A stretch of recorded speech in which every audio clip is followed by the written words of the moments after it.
Good morning. Arusha jua limewaka, maua yamekauka. Najitahidi kumwagia lakini wapi. Okay.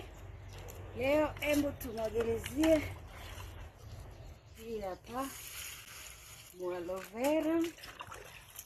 Yaani jamani unakauka eti.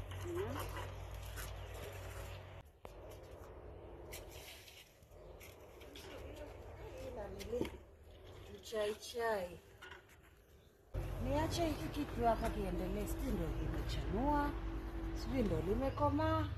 I'm confused. Hebu nishauri, ninatakiwa niliache hivi au nilikate au ndio ua lake? I don't know, sijai kuliona likiwa kubwa hivi. Kwa nisaidieni. William, wale mnao kuniaga nini, kuna juice yake, chai yake, kama unahitaji karibu.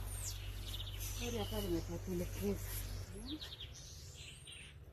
Mengine anajitahidi kusurvive, mengine ndio hivi. Unaona hadi mchicha ameweka. Hebu nishike jembe. Kuna hili. Nahitaji na wenyewe. Nakoka chini uchumi. Na hili huwa, sio kama mtamiziwa, yani kwa labda watu wa maua, hili huwa hili. Najitahidi litoe yani litoke limoja hivi. Litoke limoja, yani nataka itoke kama mti, lakini kila nikiukata ili uchipue utoke mmoja, jamani ndio unaniletea hizi branches. Afu ikishakuwa kubwa unakuwa mzito, unalala, sivyo ndio unalala, haukai yani straight. Sasa sijajua ndio style yake inatakiwa iwe hivyo, labda ni zile za kuweka kwenye mwingiliano au nini. Please, kama unajua nisaidie hapo. Hii ni ile bay leaf ile. Hii bay leaf lakini iko vizuri, sioni kama ina shida kubwa. Hapa yamekauka kabisa juu. Yaani jua limetunyoosha.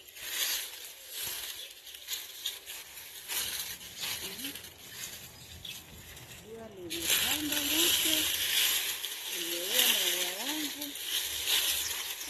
Naona mvua ikianza labda itakuwa sawa tena. I hope so.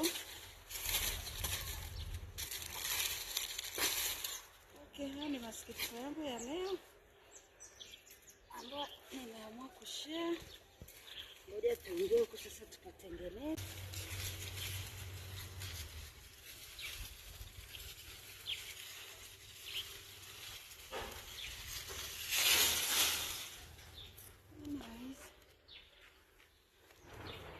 Okay, see you. Bye.